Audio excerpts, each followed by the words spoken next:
Hello everybody, my name is CulBlu and I'm bringing out this video of me talking about a board game, and today I'm going to be doing my review of Vantage, this game that you see before you. So before we start, let me go and get our background music going. I'm going to stick with the more of a adventuring sounding music instead of the boring elevator music I normally do. So let me go and get that started. Whoop, okay, all right. Yeah, we're starting off on a high note here. It's a little bit too high in the volume of me. All right, sorry, I'm just things that I should have adjusted beforehand, but hey, don't worry about it. I'm doing it now. Okay, all right, so as far as Vantage goes, Vantage is basically a choose your own adventure game in the form of a cooperative board game. You can play 1 to 6, and it is a experience, I guess, is the best way to put it. But essentially, let me switch over to my other camera. Essentially what you have is you'll have your character, you'll be trying to walk through the world, choosing your own adventure, doing actions, rolling some dice, doing skill checks, and trying to survive. And you win the game by accomplishing your mission. You win the game by accomplishing a destiny. Or you can just kind of keep playing forever if everybody agrees to just kind of keep playing forever. So that's really kind of the game in a nutshell. I'm not going to do a full teach here because there's a lot. There's a lot going on. Not a lot in complicatedness, but there's some smaller things that are a little bit harder to explain unless you get into a little bit more spoilery side of things. Oh, also as a side note, I will try my hardest not to spoil things, but I cannot make any promises given how I'm going to decide to approach this video. So if you do want to watch a how-to play video that minimizes spoilers greatly, please go watch, please go watch Watch It Played's video from Rodney. He did a great job with that video. It's a 40-minute video. It's not that you need every 40 minutes to like understand everything, but he explains it exhaustively, how to play the game and how to set up and how to do everything. So check out that if you want to know a full how-to, but I will go over a few how-to things so I can kind of talk about elements of the game that I want to highlight and discuss here in the review. So as far as the game goes, this game is kind of the Lands of Galzyr replacement finally that I've been looking for. And what I mean by that is that Lands of Galzyr is a different board game, but essentially it has kind of this storybook, one-shot feel. Every single game, it's not a campaign game, but every single game can kind of be ended or be, self-contained. You play your game, you play with the people that you play with, the world changes a little bit, and you can kind of move forward with stuff from there. Also, sorry, just adjusting the volume a little bit here, just a little bit, sounds a little loud. And the whole point of Lands of Galzyr is that you have, sorry for my headphone listeners. The whole point of Lands of Galzyr is that you have kind of this persistent world that you're existing and exploring, and in Vantage, you're doing a similar thing. It's not persistent. It's not a persistent world, as in you reset the world every single time, but every time you play, it'll kind of randomize things. It'll give you different things to interact with. You have different things that you may have not seen your first few playthroughs, things that you may have seen before your first few playthroughs. But it's really kind of up to you to kind of interact with the world, learn about the world, get as deep and involved in the lore as you want to, or just kind of let it wash over you and just kind of play through the game and enjoy the mechanics. So speaking of mechanics, as I said before, this game, you essentially will control a character. There are 6 characters because this is a 6-player game, but essentially you'll have one of these 6 characters, and these character cards will act as bookmarks. I'll explain what I mean by that later. But essentially you'll have one of these characters. You'll be trying to build your grid. I have a little bit of a grid kind of displayed here. If I use the character card for the orange player, this is the card that you'll actually have on your grid, and the grid is a 3x3 grid of cards in front of you. And that's important because that shows how many cards you have to kind of use to mitigate things, interact with things, do quests, have animals follow you, and then you can make them loyal to you, find friends that you can help along the way, all kinds of different things. And this is a cooperative game. I forgot to mention that. So you will be working with your colleagues, your allies, throughout the course of the game. They can help you with your challenges, your skill checks. But for the most part, you're kind of playing a mostly solo multiplayer game if you're going to play with multiple people. As in, you're kind of telling your own story, following your own path, and everybody else is doing their own story, their own path, but you're all doing a kind of collective storytelling. So think of it as like, if you want to think of it as D&D on rails, sure, but it's more like storytelling on rails. It's a little bit, I guess they're both, I just said the same thing twice, because D&D is very storytelling oriented, but, collective storytelling oriented. But the grid is what you'll be using to kind of manage and do your pieces. Again, I'm not going to fully explain how things work, so was going to get just enough information so we can start talking about things I like and dislike. And as far as the center, or this board over here, the center will keep track of your health, your morale, and your time. So every player will have their own health, morale, and time. So if it was the orange and the purple player we're playing, then we'll have that. As you lose morale through challenges, you'll go down, and as you gain morale through challenges, you'll go up. Same thing for time, same thing for health. And if these ever reach the 0 track, at that time that you reach the 0 track, you'll check your character card, you go into one of the specified books here, the take book, and you will read the passage, and the game could end or the game could continue. It just depends on one house of it, or sorry, I lied, not the character card, the mission card that you have. The game could end or the game could continue depending on either how the players interact with that particular thing, or maybe the location of the mission will say that there's no room for anything but success, so therefore you failed because you didn't do the thing.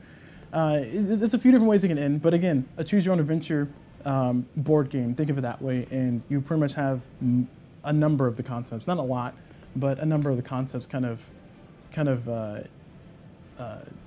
firing along on the game. I don't know, I can't think of a better phrase. The engine running the game, there you go, that's what I was trying to say.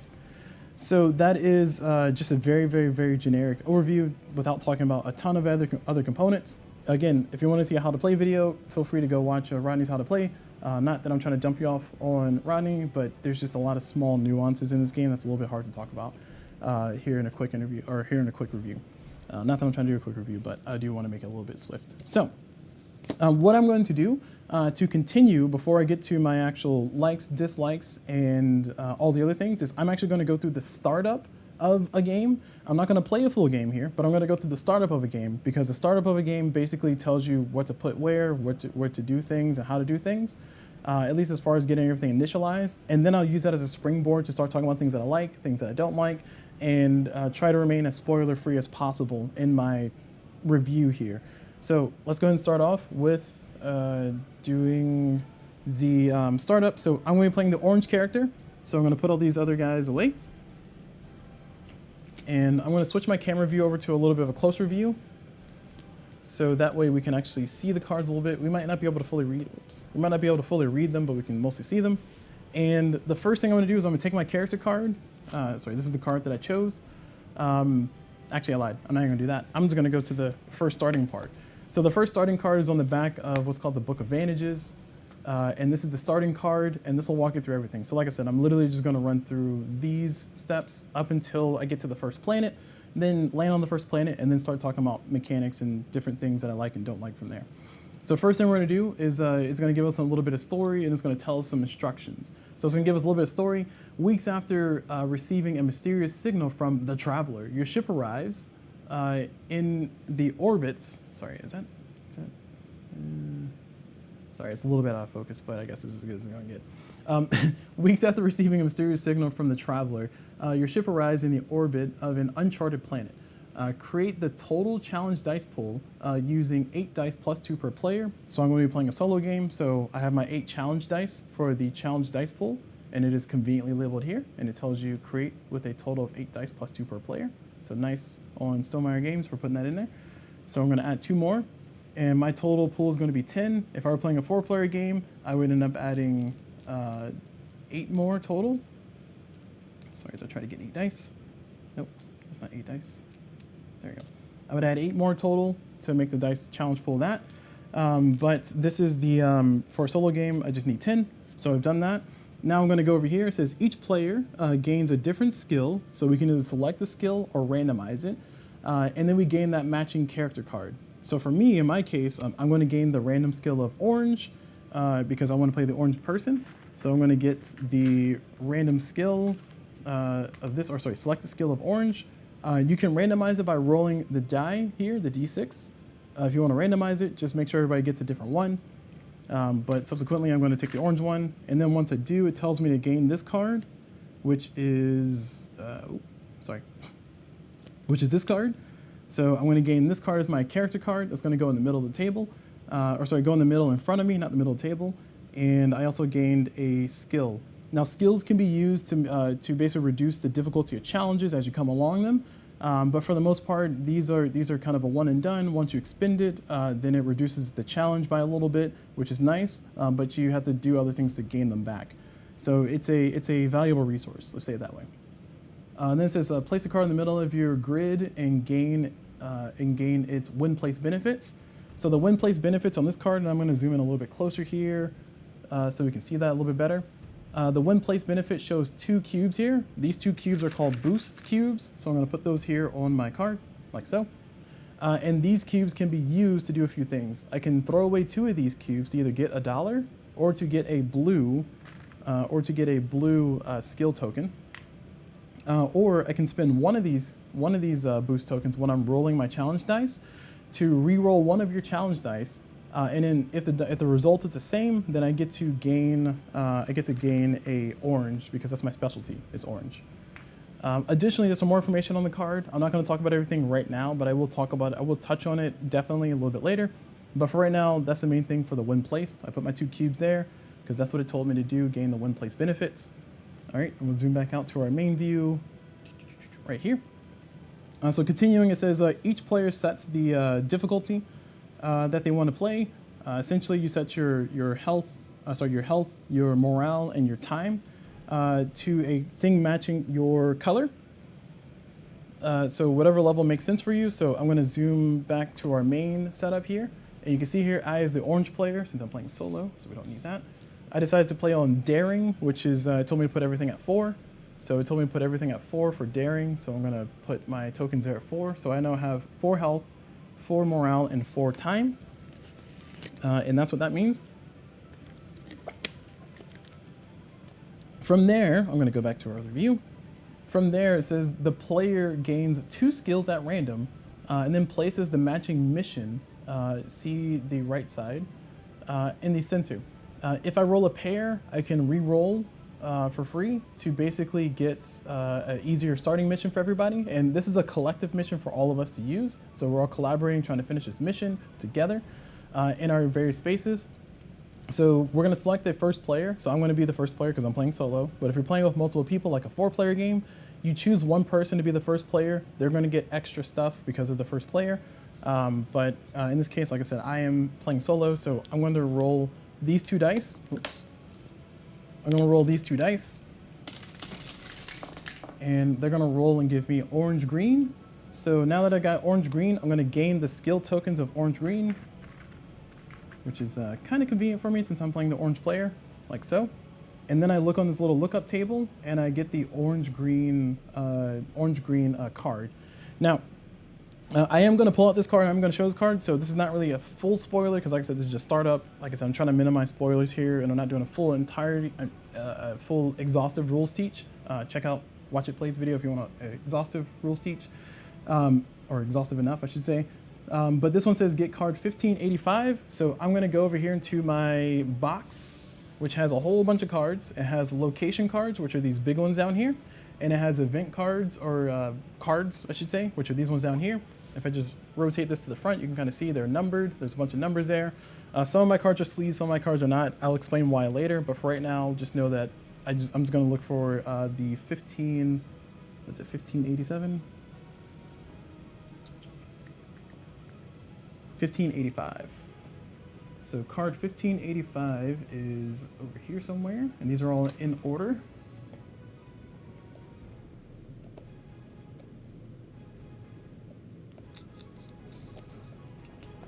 Ooh, did I not put it back on the right spot? I did not. Oh no, I did. Sorry, math is hard. That is 1575. Sorry, 1585 is what we needed.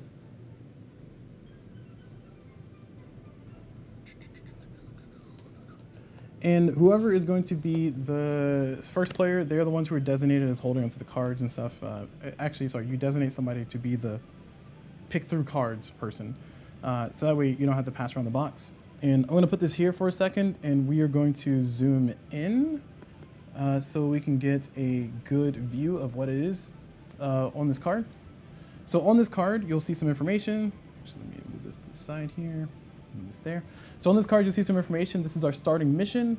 This is a 1585, which matched the dice roll that I had down there. So this is just a randomized mission. As you can see, there's a whole bunch of different missions you can start with depending on your game.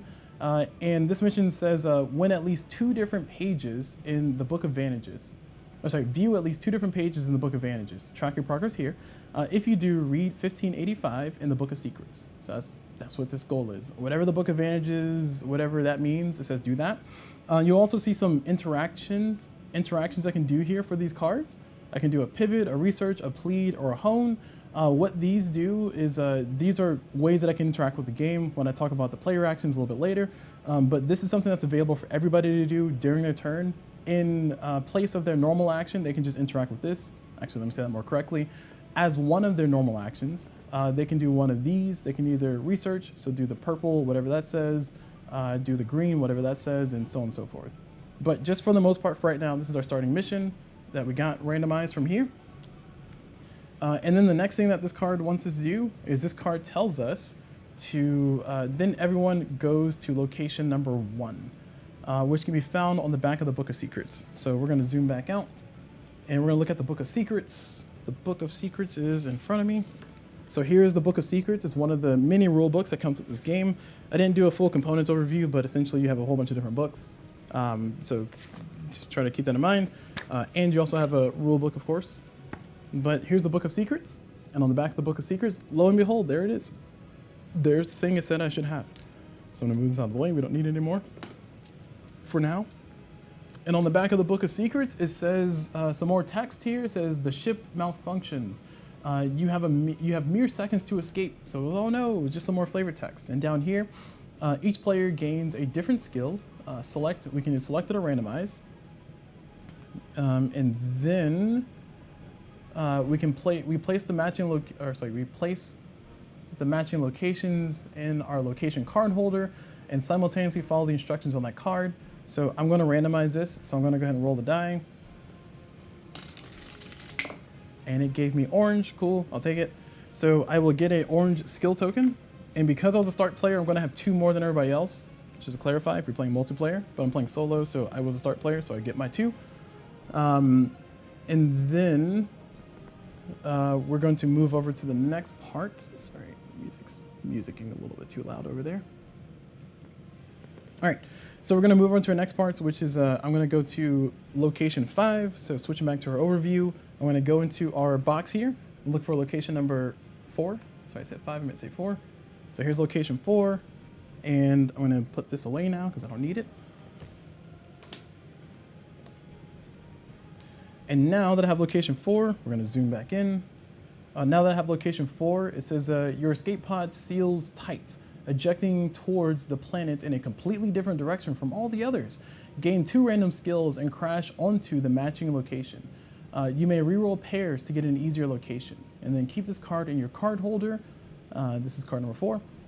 To obscure the backs of your locations, and if you'll notice at the back of these cards, they have that. The location cards are double-sided, which is why I'm saying that. And also, one of the rules, cardinal rules in this game is that as the player, your vantage is what your character can see. So you can see your card, you can see what's going on, you can see everything that's happening. Other players cannot see what you see. You have communicators, so you can talk to the other players, free table talk as much as you want, but you're not allowed to show them the cards, the location card that you're on. And if you're sharing a location with somebody else, then you'll be moving the card between the 2 of you so you can both look at it, of course. But that's one of the rules that's kind of talked about in the game. But at any rate, I'm going to have this little card holder, and I'm going to put this card in it, like so. And the card is held in there, so it just kind of holds it. It's a nice little plastic holder. You have 1 each for every player, so 6 of these. And then I'm going to go ahead and do the dice roll. So now I need to do a dice roll. I'm going to gain those skills. And once I do that, I'm going to use that to determine what location I'm going to start on. So going back to our overview, if I roll 2 more die, we got a red and an orange. Again, man, I'm getting oranges all day. Nice. So red and an orange, like so. And then I'm going to go back into my card. So we're going to zoom back in. And I'm going to go to the red-orange place, which is this here, is 751. So I'm going to go back to my cards over here. And it's at 751 is what it said. 751. Yeah, almost. And like I said, these cards are double-sided. The even side is showing, if you're looking over here from the side. So on the back of this is 751. I'm going to take this card and put it in my holder, like so. And I'm going to put my character card back in the center, which I'm just going to keep here for the purposes of the camera. And I'm also not going to keep this here in the stack, or in the holder. I'm just trying to show you, from the back, people see that. From the front, you get to see the card. And we'll go back to our overview that we were at before, our zoomed in view, I should say. So let's switch back over. And what information we see here is we see a few things. We see some text that we can read out to everybody else and let everybody else know. We see a picture, so nice, pretty art. We see different things that we can do at this location, which these correspond to the 6 main actions that you have in this game, which are move, look, engage, help, take, and overpower. So that corresponds to the colors, and those are on the books themselves. So if we go back and say that again, we have the blue book. Oh, okay, all right, well, let me not scare you with the jump scare, sorry. We have the blue book, which is for move. We have the purple book, which is for look. We have the orange book, which is for engaging. We have the green book, which is for helping. We have the yellow book, which is for taking. And then finally, we have the red book, which is for overpowering. And those correspond to the actions, different verbs on every card, but those correspond to the kind of idea of the action that you're doing. You also have a depart book, which depart is used for these spots here. So let me zoom back in. Sorry for all the zooming in and zooming out. Hopefully it's not too jarring. But essentially, if I decide to depart, and I depart in a direction that has a star, either depart star north on card 751, or depart star south on card 751, I would go into the book of depart, or the depart storybook. I would look up entry number 751, because all these books will have entries in them. And then from entry 751, it'll give me some text as far as if I'm trying to go south on card 751. It says, for instance, I need to do, here's a skill check, here's the action. So actually, I'm just going to read this one out loud because this is kind of ridiculous. This one says, evade south past the Kraken. And it's going to have me do a skill check of 8, which is high, very high. So skill checks, the way skill checks work in this game is essentially, we're assuming I'm doing depart. Skill checks, the way they work in this game is I'm going to take these dice. So I have a skill check of 8, that's what I just had. And before I take dice, before I get those, I can choose to spend skills to reduce that challenge.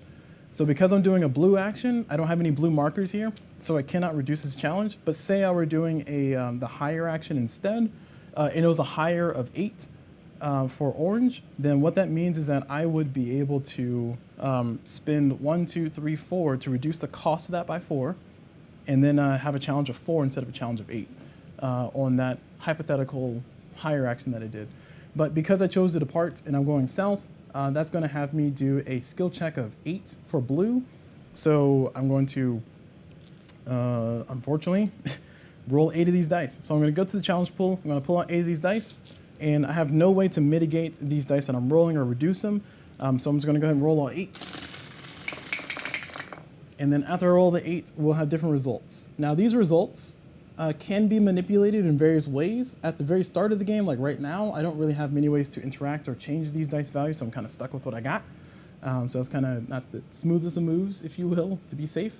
But in this particular case, the blanks here, they mean that nothing happens. So I'm going to switch back over to the overview. That means nothing happens, so we're going to put these over here. Cool.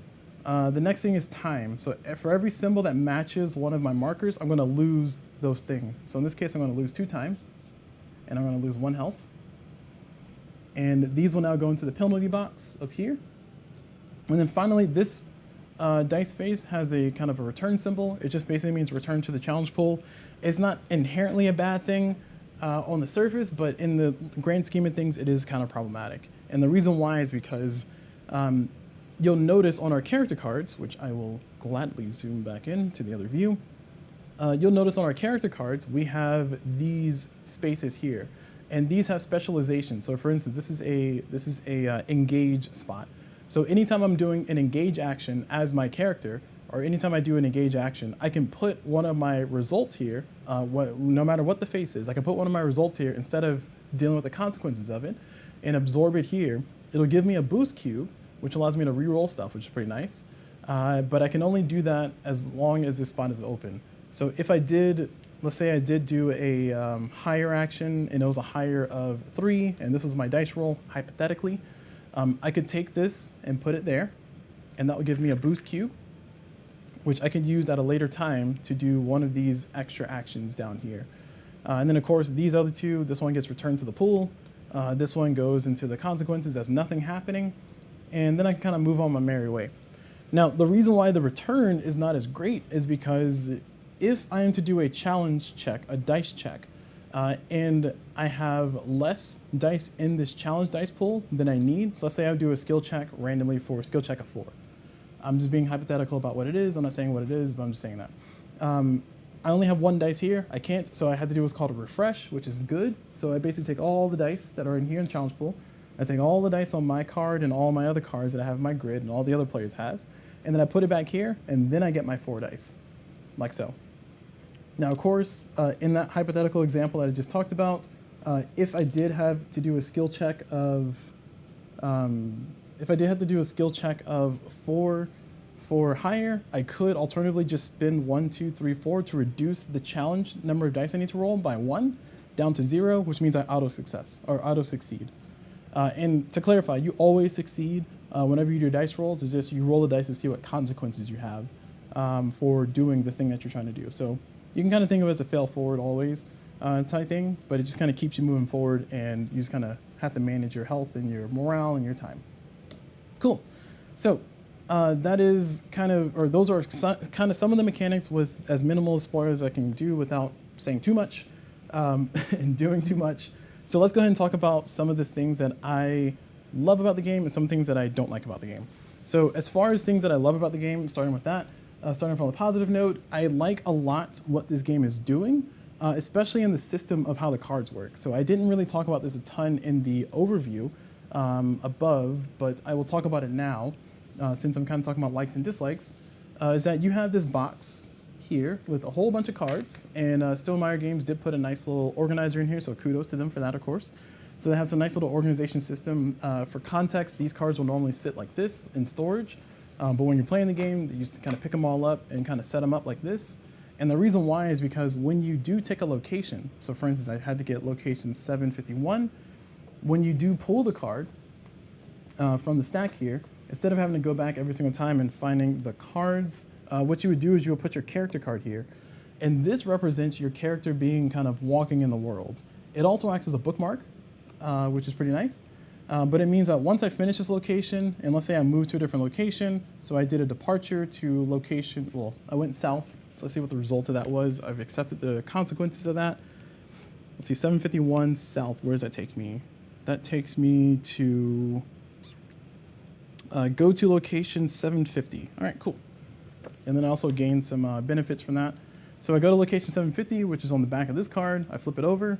That it's not the best example, but what I was trying to show is that if I go to another spot and it says, you know, go to location 200, then what I would do is I would put this card back, and then I would go find card 200, like so, and then put my character card there, and then card 200 is now on the table. And then I kind of go along with how everything's going. And that's kind of how the game flows. The game flows like that. And I can even foresee this with multiple players being really nice, because everybody has their own card here bookmarking where they are.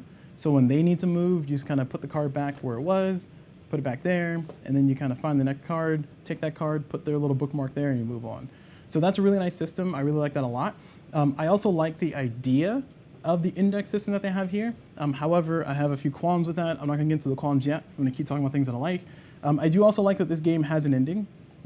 I don't know how much more I can emphasize that. This game has an ending. I do love my campaign games. I do love playing my Iridias. I do like sitting down playing Sleeping Gods. I do like trying to start up a new game of trying to start up a new game of something like what's it, Sleeping Gods, the boat one, the first one, first Voyages or something like that. Oh no, I can't see it on my shelf, but oh, there it is. I see it. I can't read that. I was looking at this hoping I could read it, but I do like kind of starting like a smaller, or even like My City or something like that. And some kind of campaign game where you kind of play from game to game to game with persistent stuff, that's fun, but that's a big time commitment. And something like Imperial Assault, using that as another example, just popped into my mind. I did have a campaign going with a friend group, I should say, and then something happened, the friends weren't friends anymore, and then we just never went back and played, so I had to reset the entire game again. And I was never able to get a finished playthrough of something like Imperial Assault. So it's nice to be able to have things happen in one shot, you know, kind of be a one and done. And I do appreciate that Stonemaier Games threw in endings for this. Yes, the world is not persistent. Yes, there's a potential that when you play it from time to time, if you play it like 10 times, you'll eventually start seeing some of the same stuff. But there's a lot of content in here, and there's a lot of different things that you can do. And one of the limitations I didn't talk about earlier, but I'll talk about right now, is the simple fact that when you do an action on the card, so instead of departing like I did previously, if you do one of these actions on the card, after you do that skill check on your next turn, you cannot do any more of these on this card. You must move to another card or do something else. And just to be more specific, if I'm at this location 200 here, and let's say the previous action I did a persuade, and I did all the things. I ended my turn. I finished. I got my rewards. I got my comeuppance, whatever is associated with that. And then afterwards, it's my turn again. I can now either depart, or I can do one of these things here on my card, or I can interact with the mission card over there that I talked about earlier, or I can do something else in my grid. But I cannot, for the rest of this game, I cannot interact with this location again.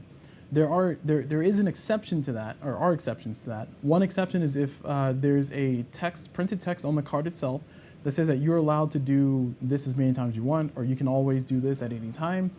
And the secondary thing is if you have the text of continue. Sometimes after you finish a skill check, or after you finish one of these checks that you do, it'll tell you to say, okay, hey, you do these things, you get one morale, and then you can continue, or you may continue. When it says you may continue, you can choose to do one of these again, a different one, of course. You can choose to do another one of these and continue at the location, or you can do one of your abilities on here. You can do one of the mission abilities. You can do anything else. You can even depart next if you want to. But that's the only time that you get to break that rule of not doing more than one of these at a location. And I think that I'm explaining all that because I think that helps add to the longevity of the game. Because for me, somebody who likes to explore everything, I've been playing Iridia for, I think I'm in hour 40.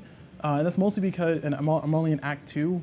Spoiler alert, there's 3 acts in that game. I feel like every game has 3 acts nowadays. But I'm only in Act 3, or it's Act 2 of that one. And the reason why is because I want to do everything. I'm trying to do everything. I'm trying to find everything. I'm trying to get everything. I'm trying to do all the missions, all the side missions and everything. And I'm just kind of draining the life out of that game. Now, granted, I'm enjoying myself. However, that means that my replayability for the game might be limited unless I really go in with a different character, different mindset, and different approach. And something like this, it does limit the amount of I don't want to say dead space, but the amount of fatigue that can come about because it kind of limits you to doing that only once, and it doesn't let you do multiple times. So that's pretty nice. So that's one of the things that I do like about the system. It is arbitrary. Yes, you can get ignored and just do everything anyway, but trust me, you will want to just kind of go along with the game. There's enough content in the game for you to just kind of do stuff. There's new mechanics in different places. There's different forms of game inside of the game. There's a whole bunch of things that I'm trying to say this without spoiling anything, but there's a lot of stuff here. There's a lot of stuff to like. And that is one thing that I like about Vantage. The last thing that I'll say about my likes about Vantage are the simple fact that this game does what it's doing in the simplest way that it should be doing it, in my opinion. And what I mean by that is that, yes, you have skill check. Yes, you have dice rolls. Yes, you have to look into the book and you have to read things. Yes, it is basically choose your own adventure with extra stuff. Instead of books, you got cards, and instead of, well, you do also have books too. there's like I said, a bunch of books that correspond to each different skill that you do. And there's different times that you'll look in different books for different things. But the whole point I'm trying to bring up is that this game does it in a way that's not overly produced. And I appreciate that. Granted, some people could argue that the dice are overproduced and that, the game is a $90 game. At least I bought it for $90 where I purchased it from. So it's not a cheap game, not by sense of imagination. And this is assuming that we're going with the traditional definition of cheap by being like $15 or less. To be fair, a lot of board games are not cheap nowadays, but $90 is a lot tax for a single board game. But I'm on playthrough number 4, of this game. No, 3. Playthrough number 3 of this game. I just got finished doing a playthrough on my live stream, which is, twitch.tv/CulBlu, CulBlu. Check me out if you want to.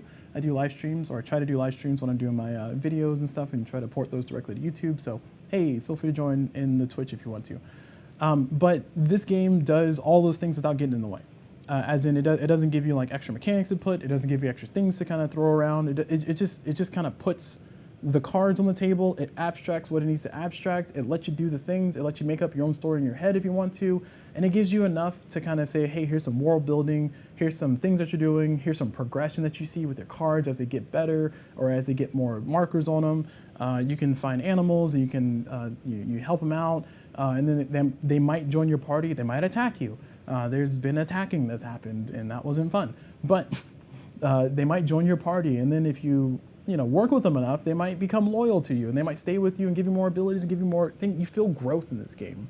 But the game, like I said, abstracts it in such a way that I appreciate greatly. So instead of having something like Iridia's, character board where you're kind of progressing and upgrading everything and leveling up slowly and getting your stats better and better, instead of having something like Sleeping Gods progression system of having, or Sleeping Gods 1 progression system of adding cards to your characters and getting the experience cards, instead of having something like Imperial Assault's different, I forget what they call them, but different like side quests that you can do to become a better version of Jedi or become a better version of Scoundrel. Instead of having all that, it just says, no, here's a card. It does these things. You can interact with it if you want to, or you can just let it sit in your display. And that I appreciate greatly. It simplifies what needs to simplify. And the other reason why I'm beating on this drum a lot is because there's a lot of games that I have that are vying for my attention. There's a lot of long experiences, something like Stellar Horizons 2. There's a bunch of shorter experiences, something like, oh man, as I said, I can't find any shorter experiences as I look in the wrong direction, the wrong shelf. There's a lot of shorter experiences, something like For Northwood or Sky Teams, different games that I can sit down and play that want my attention, that want me to play it more, that want me to kind of see different things and explore different things, Leviathan Wilds, have different combinations, try out things, kind of milk the game for all it's worth. And it's nice to have a game that's not saying I want every bit of your attention. And again, I'll put Iridia back in the spotlight because that game, it doesn't demand your attention, but it's nice if you can put some attention to it so you can kind of remember what you were doing, kind of follow the story, don't get lost on the plots. Iridia has a lot of reminders, so thank you, Cody Miller, for putting all those reminders in there, and thank you, Far Off Games, for that. But going back into Vantage, Vantage basically has your story here. You kind of go through it, you do what you're doing, you might win, you might lose. Sometimes you might lose, but then the game gives you a second chance. Sometimes you might lose, but the game says, nope, you're over. You just pack it up, you're done. And that's nice. That's nice to kind of know that it gives you that agency to kind of engage with the experience as much as you want to. More specifically, especially if you watch my playthrough, you'll know that, and this is a minor spoiler for the playthrough, but you'll know that there was a dire situation that popped up, but the game gave me, the player, the option to either let the dire situation wash over me or to, fight back against a dire situation. And the game actively said, hey, player, in this case, I was playing solo, if you would like to let this situation wash over you, let it wash over you. Go ahead and pack up the game now. But if you want to kind of keep fighting and try to see if you can survive and duke it out, hey, do this thing instead. And, I chose do this thing instead because, I want to see what happened. And the game just let you do that. And I was like, oh, that's nice. That's nice to know that the game doesn't have a hard, like, you've been hollowed situation. Because I do have a few games like that just say, oh, you're dead, too late. But the game gives you the agency to choose instead of doing some kind of, roll 5 dice and see if you get 2 pairs or something, which is, silly, but some games do things like that. I can't name any game that does that specifically, but I'm just saying. Anyway, I do appreciate that greatly, though. The game's very respectful of your time.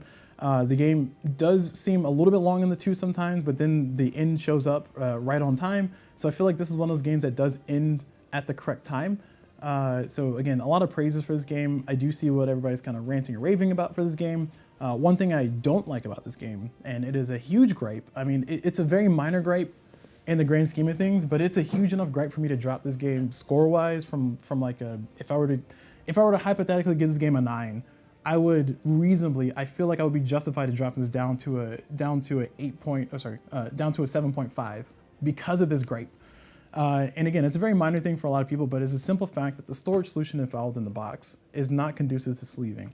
And the reason why the points are so rigid on this one, the points are so aggressive on this one, of me, like if I were to rate this game as a 9, like I love this experience, I'm willing to drop it down to a 7.5 because of the storage solution, which is, that's a 1.5, right?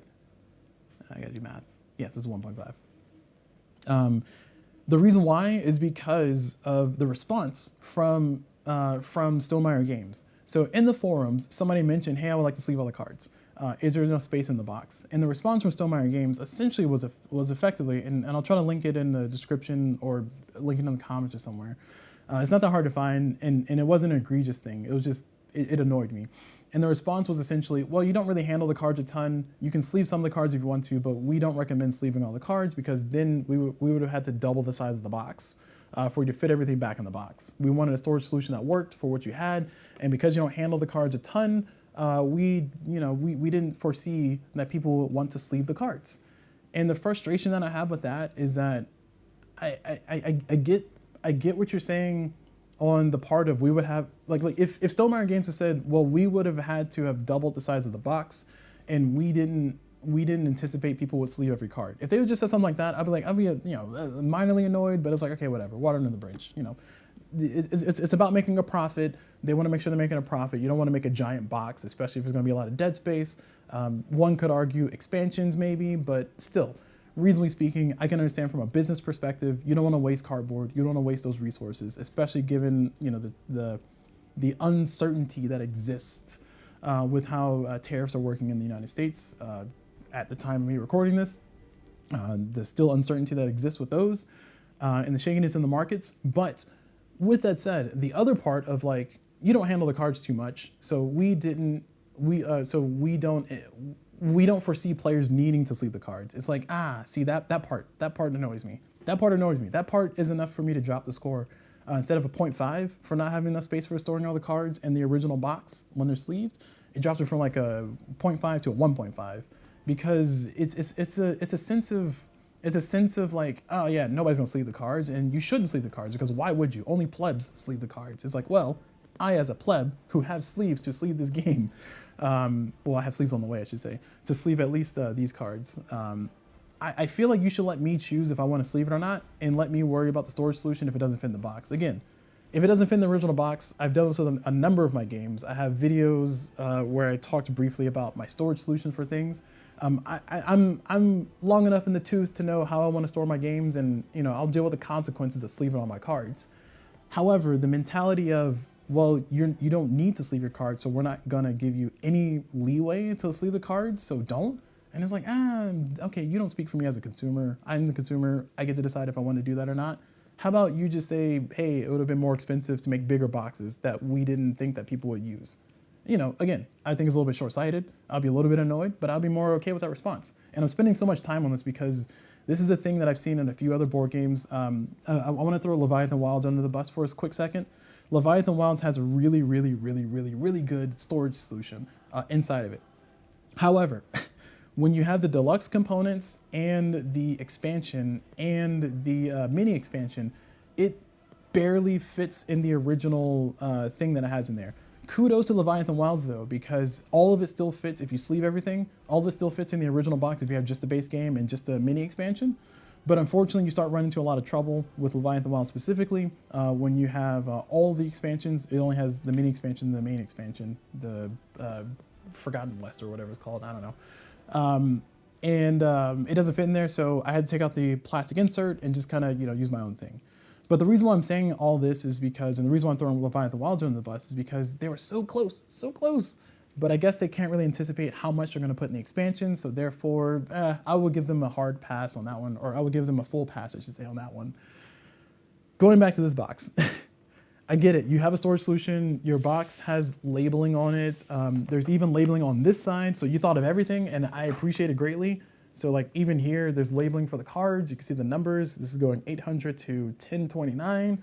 And like it's all well designed and it's all here, and they want you to use the box the way that they designed it. And I'm happy for you, but I'm gonna finish. I'm not gonna.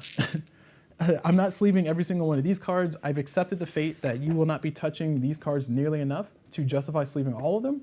However, as I mentioned before, some of these cards have different mechanics that they add to the game, and some of those mechanics require you to shuffle a certain set of cards. So spoiler alert if you're looking at this, but you see that this whole stack of cards is shuffled, or sorry, is sleeved.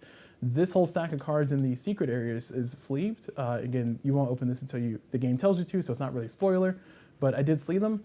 And also these cards here that your character start cards, I've sleeved them as well, because those cards will be touching the table every single game, and they'll be getting, you know, handprints, fingerprints, greasy hands, and all kinds of things. Of course, the better solution is to have people not drink stuff around your board game or not touch your cards when they have greasy hands. But I play these board games, you know, with my friends. Sometimes we get food in the middle of our gaming session, and sometimes it happens. You know, life happens. So I like to sleeve my cards to protect them. I will be sleeving the location cards though, because if you see here, it's a little bit hard to see. But actually, let me switch over to the closer up view. If you do see here, one of these cards already has a little ding on it. And yes, that's a skill issue on my side, but still it's the fact that the card is fraying a little bit. And I've only played 3 games of this, so I do try to take good care of my games. I do make sure they're stored in a nice AC cooled, like indoor area. But still, that's the kind of thing that I sleeve my cards to prevent, to make sure that my cards stay nice and healthy and they stay in, like, you know, ship shape. They're ready to go. And even the bookmark card that I have here, which I'll put this back.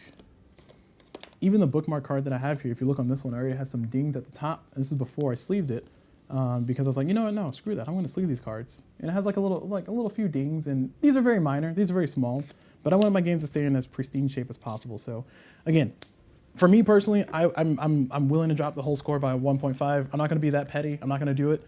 But if I had to give this game a rating, I would definitely give it a high 8. I say high 8 because I don't want to really go above 8. Because it just feels like it's giving it too much credit. But some of the reasons why that score is so high, relatively speaking, for me personally, is that I have games like Sleeping Gods, like I said before, Iridia, I have Sleeping Gods Distant Skies, I have Imperial Assaults, I have different games with campaigns, and those games are very time demanding, and sometimes I just want to kind of sit down, do a story thing with some friends, and then kind of put it away. And this game allows me to do it. I talked about Lands of Galzyr earlier, or I don't know if I talked about in this video, but I'm re-recording this video because I was trying to keep it under 20 minutes, but we are already at the 50-minute mark. So looks like I've succeeded not that much. But Lands of Galzyr does the thing that I think this game does better. And what I mean by that is that Lands of Galzyr has a very persistent world. So the world changes from season to season, different sides of the board, different sides of the card. Characters evolve. You can interact with NPCs once, and then the second time you interact with them, they'll remember what happened last time from your previous playthrough. And that's cool. That's neat. I like it. But the way that Lands of Galzyr, the way Lands of Galzyr executes that is it has a whole bunch of cards and it has a whole bunch of setup that's required. Now, granted, I'm being hyperbolic. I am exaggerating quite a bit. It's not a whole lot. It's relative to other board games that I play, like Clinic. It's not nearly as much setup, not by a long stretch. And again, Clinic is one of my top 3 games of all time. So for me personally, Clinic and all these expansions are top 3. So I'm okay with some setup. But with Lands of Galzyr, the problem that I run into is that for what the experience is delivering, I feel like this is too much. I feel like this is too much on the board. I feel like this is too much like moving around, and I don't feel like I have enough agency involved in this. Like in Lands of Galzyr specifically, one thing I don't like in that game, just calling out just to give a comparison to this game, is that you do a lot of skill checks, but the skills that you check for are kind of based on what quest you're doing, and you can't really. There's hints to let you know which skills are probably good for you to like min-max. Or sorry, max, and which ones are good for you, are okay for you to kind of ignore.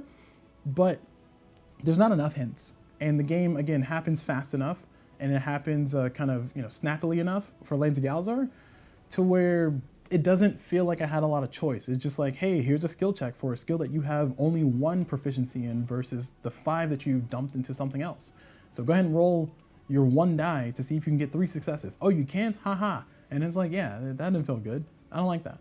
Whereas in this game, in Vantage, Vantage does have I don't want to say it has a similar situation, but it does give you the ability to kind of influence how you do things. Again, the ability to reduce skill checks by having these skill tokens, the ability to choose which of the 6 things you're going to do. And also, the game is encouraging you, gently pushing you towards doing what your character is good at. The orange character is good at doing engagements. So therefore, when I'm playing the orange character, I'm probably going to more likely than not try to engage. Or if I get some really good fighting items or get some really good overpower red items, I might want to do more overpowering than normal because I have some ways to kind of soak up bad results and then, you know, power things up and get things all charged. And I can kind of keep growing in a direction that either the game has let me grow or the direction I want to grow. Now, I will say that Vantage does lose a few points in that regard because it's not like I can directly only do an engagement playthrough. I mean, I can try. Like every single card, I just do only the engage action, whatever it is, regardless. But sometimes you go to a location, the engage action just says, you know, hey, you know, go south to do a thing, and that's the entirety of the engagement action. So therefore, you know, I can do engage on the next spot, and it says, yeah, go south. There's stuff down there, and it's like, thanks for telling me the same thing I already knew. So the game encourages you to kind of choose different things, but the game has enough variety amongst the locations to kind of keep you interested and keep you going. And there's a lot of different options you have to interact with. Like I said, you can interact with your character card. You can interact with the mission that you have up here. You can interact with the location, and you can kind of just, you know, spitball things with your allies that you're playing. If you're playing a multiplayer game, kind of say, hey, I see that you're trying to do this mission. I want to try to help you out. You know, where are you going? Are you going south? Are you going north? Where you're at? You can kind of maneuver yourself, like not with full knowledge, but with just enough knowledge to try to get to the same location, so you can both kind of work on the same goals collectively. And the game does promote being collaborative in this game, and for a game that's a collaborative storytelling game, that's really great. Okay, so I said a lot of words, I said a lot of things. The whole thing is that I like this game a lot. I do not think this game replaces something like Sleeping Gods. I very much do not think this game replaces something like Iridia, but this game very much does replace Lands of Galzyr for me in my collection. As in, I'm actively looking to get rid of Lands of Galzyr now that I have this on my shelf, because I don't need both on my shelf. I feel like Lands of Galzyr is a differently themed version of this. I don't want to say lesser, because some people like the animals, some people like the random that it kind of brings about. Some people just like to just go along for the story ride. For me, I like a little bit more agency in my game, and Vantage does what Lands of Galzyr, or what I hoped Lands of Galzyr would have done. So therefore, for me personally, this replaces Lands of Galzyr, but it does have space to live alongside games like Sleeping Gods, games like Iridia, games like Imperial Assault, games like Tainted Grail even, mainly because it does have, you know, it's a self-contained experience, I guess is the best way to say it. And you can also play multiplayer pretty easily, so that's fun, that's nice. So lots of variety, lots of things going on in this game. I have a huge gripe with the box, of course. I'll probably find my own storage solution once I kind of get over my rage that I have here. I'm definitely going to sleeve up all these cards and try to figure out if I can get it stored in the same box, or if I got to figure out my own storage solution. Again, I'm no stranger to doing my own storage solutions. I've done a lot of those, so I will continue to do those until I get all my games stored in a way that helps me get to the table easier and also helps protect my cards. And that's really it. Sorry, pretty breathless talking here, but the main thing is that I like this game a lot. If I had to give a rating, I would just settle on an 8. It is currently an 8.6 on Board Game Geek, and I think 8.6 is accurate. I personally have a few gripes about some bits and pieces of it, but those gripes are not necessarily lasting long enough. Not necessarily big enough to cause me to drop the scores. I do have some petty feelings about the storage situation, but again, I want to keep those petty feelings to the side because that's just me personally. I want to protect my games. I will protect my games. And I'm a little annoyed at the response from Stonemaier Games, but hey, I get it. Things are expensive. Having a bigger box costs more money, especially if people aren't going to use it. I understand the justification. I'm a little annoyed at the, well, you don't need to, so therefore you shouldn't. And it's like, who are you to tell me what I'm going to do? Anyway, again, my annoyance is petty, which is why I'm not dropping the score that much more. But 8 out of 10 for me. Definitely up there as far as really good experiences, and I'm very glad to have this on my shelf. So that is it. That's it for this video. Let me know what you guys think of the game. Again, apologies for a super long video. I like watching a long video, so I figured why not do a long video, but mostly because I wanted to talk about the mechanics, get you guys up to speed enough so you can kind of know what's going on for those who have no idea what this game's about, and then also kind of explain in a little bit depth what some of my gripes are, what a lot of things I love are, and different feelings and perspectives and opinions. You know, a review of the game. So I think it's a great game. I think it's if I had to give a price of this game, I think if you can find this game for under $75, it's immediate purchase. I think I said the same thing about Sleeping Gods. I feel like Sleeping Gods, the first one, I don't think it was quite a $100 experience, but that's what I paid for when I got it, if I'm not mistaken.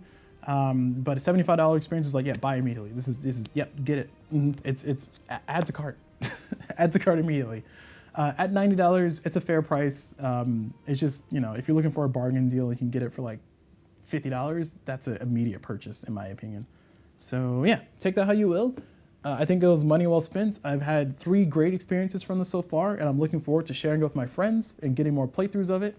And also I hear that Stonemaier Games, they have an app or a web-based thing that can kind of help you with, instead of thumbing through the books, it helps you out. I don't know how far they're gonna go with the app, but if they ever add a situation to where in the app you can get your location cards pop up too, oh, that'd be amazing. Then I could just basically put all the location cards away somewhere else and then sleeve all these cards and then have just these cards and this and then the app and then go along with it. Although now that I said out loud, I don't think I would do that because I kind of don't like apps. I was a little bit excited because I was like, ooh, protecting my cards. But then I was like, I don't like apps, right? Anyway, it's a catch-22.